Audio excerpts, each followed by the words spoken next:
Hello students, MHR इन TY BCom semester 5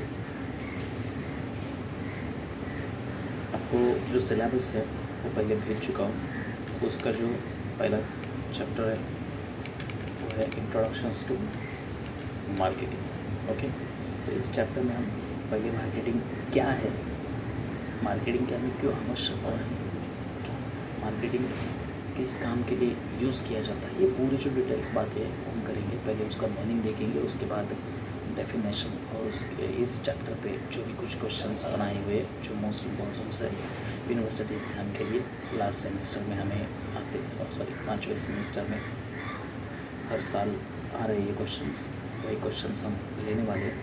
तो पहला जो टॉपिक है उसका नाम है इंट्रोडक्शंस टू मार्केटिंग, और उसमें पहले स्मॉल कंटेंट्स जो है वो मार्केटिंग कॉन्सेप्ट। ओके, पहले मीनिंग देखेंगे, उसके बाद मीनिंग के बाद हम इसका डेफिनेशन देखेंगे। मार्केटिंग के बारे में पिछले साल या 11th स्टैंडर्ड्स में बहुत सारे बच्चों ने ये सीखा होगा कि मैनेजमेंट क्या है। 11th स्टैंडर्ड में हमें organisation of commerce and management में था, और अभी भी है, मतलब PFY में भी आपको ये सिलेबस स्टडी के लिए मिला होगा। नहीं मिला है तो फिर भी हम ये देखने वाले हैं। Meaning of marketings, marketing is a vital functional area of business organisation. The success of business organisation largely depends on the performance of marketing departments. Marketing is instrumental to create demand for the firm products. क्या है marketing? Is the एक mostly important work है business organisation का। मतलब जो कोई भी business organisation हो, इसके लिए मार्केटिंग करना आवश्यक है, बहुत आवश्यक है। क्यों? क्योंकि यदि बिजनेस ऑर्गेनाइजेशन को सक्सेस होना है तो बिजनेस ऑर्गेनाइजेशन किस पे डिपेंड करती है? मार्केटिंग के जो डिपार्टमेंट्स है उस पर डिपेंड्स करती है। और marketing instrumental create demand the firm product, मतलब मार्केटिंग करते समय हमें एक बात, मतलब मार्केटिंग क्यों करनी चाहिए? क्योंकि जो हमने हमारे ऑर्गेनाइजेशन में जो फर्म का जो प्रोडक्ट्स हमने बनाया है वो प्रोडक्ट के लिए डिमांड आनी चाहिए, तो प्रोडक्ट सेल होगा, और जितनी ज़्यादा सेलिंग होगी उतनी हमारी ऑर्गेनाइजेशन सक्सेस पे जाती है। तो डिमांड के लिए फर्म्स ने जो प्रोडक्ट बनाया है वो प्रोडक्ट का हमें मार्केटिंग करना पड़ेगा। समझ में आता है? तो ये क्यों करना है? The part of creating demand कैसे हो जाएगी? तो पहला क्या करना है, उसके लिए हमें effective marketing generate customer satisfaction. पहले कस्टमर सेटिस्फाइड करने के लिए कुछ क्या करना पड़ेगा? इफेक्टिव मार्केटिंग करनी पड़ेगी, कॉर्पोरेट इमेज बनानी पड़ती है। ये जो कुछ मैं पॉइंट्स अभी बता रहा हूँ आपको मीनिंग में, ये मोस्ट इम्पॉर्टेंट पॉइंट्स हैं कि जब हम कई उनके कैरेक्टरिस्टिक्स या नेचर कुछ भी सवाल हम जब सॉल्व करते हैं तो हमें ये ध्यान में रखना ही रखना है।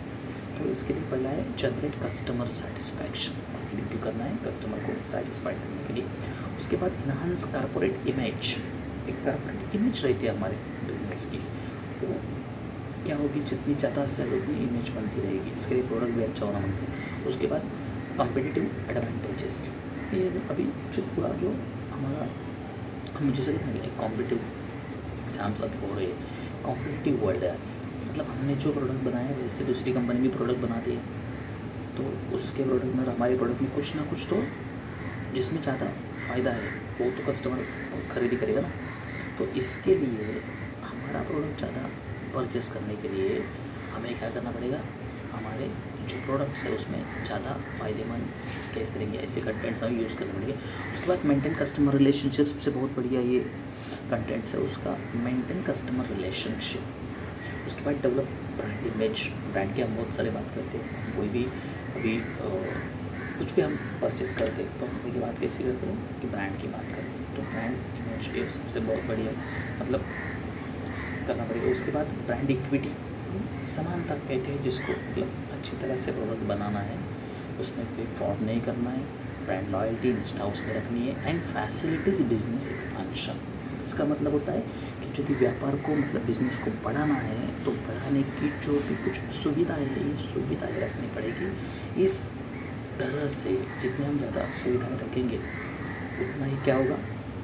जो कस्टमर है वो हमारे प्रोडक्ट में आकर्षित करेंगे, ज़्यादा सेलिंग होगी, तो हमारी जो ये बिज़नेस ऑर्गेनाइजेशन है वो सक्सेस पाएंगे। ओके, तो इतने ही मैंने के ध्यान में रखना। उसके बाद उसका डेफिनेशन हम देखेंगे, definition of marketing. Marketing management as the art and science of choosing target and getting, keeping and growing customer through creating, delivering and communicating superior customer value। Customer की वैल्यू ये सबसे बहुत बड़ा, मतलब बहुत लोगों ने कहा है कि customer is the king of market, मतलब हम ग्राहक वहाँ का किंग है। तो किंग के लिए जो भी कुछ प्रोडक्ट बनाएंगे वो प्रोडक्ट कैसा होना चाहिए, सबसे बढ़िया होना चाहिए। तो वही का है मार्केटिंग मैनेजमेंट, एक कला है, एक शास्त्र है जो कि टारगेट, अभी हम कहते हैं मार्केट में टारगेट है, और choosing target and getting, keeping and growing customer through creating, delivering and communicating superior customer value, ये सबसे मोस्ट इम्पॉर्टेंट। ओके, उसके बाद ये फिलिप कॉपरेटर की डेफिनेशन है, ध्यान में रखनी है। Marketing is the management process of identify, anticipating and satisfying customer requirement profitability. इसका मतलब क्या कि ग्राहक की आज आवश्यकता क्या है, उसको क्या चाहिए, वो पहले पहचानो, identify, anticipating and satisfying customer. तो रिक्वायरमेंट में हमें क्या मिलेगा, प्रॉफिट मिलेगा। समझ में आता है? ये दोनों की डेफिनेशन है, मैंने एक नोट भी लिखा है, दे रहा no changes traditional definitions and both of definitions are important for exam. मतलब ये दोनों भी एग्जाम के लिए मोस्ट इम्पोर्टेंट है। और ज़्यादा बात की तो इसमें चेंजेस नहीं करने डेफिनेशंस में। ओके, और अगले जो हम पूरे जो क्वेश्चन इसमें हमने बनाए हैं उसके लिए हम सेट या मनन पब्लिकेशन यूज़ करेंगे, क्योंकि बहुत यूनिवर्सिटी में, मतलब हमने देखा है कि मुंबई यूनिवर्सिटी में इनकी तो अच्छी खासी थी, बहुत सारे सवाल भी इस पर डिपेंड्स रहते हैं, तो हम ये थोड़ा सा फॉलोज करेंगे। मतलब आपको मैं जो नोट्स देने वाला हूँ, तो अभी समझो हमने पहला क्वेश्चन लिया, nature and features of marketing.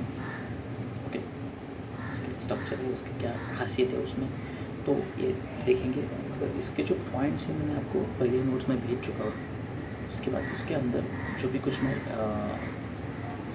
जो उसके अंदर जो मैं कुछ बताने वाला हूँ वो जो आपको लिखना है, इसके लिए आपको वो बुक्स रेफ़र करनी है। ओके, तो इसमें एक पहला क्वेश्चन हो गया, दूसरा इम्पोर्टेंस ऑफ मार्केटिंग। इसमें से कोई भी क्वेश्चन आता है तो हमें उसका थोड़ा सा मीनिंग और एक दो डेफिनेशन हमें जरूर लिखने हैं। उसके बाद तीसरा आएगा फंक्शंस ऑफ मार्केटिंग।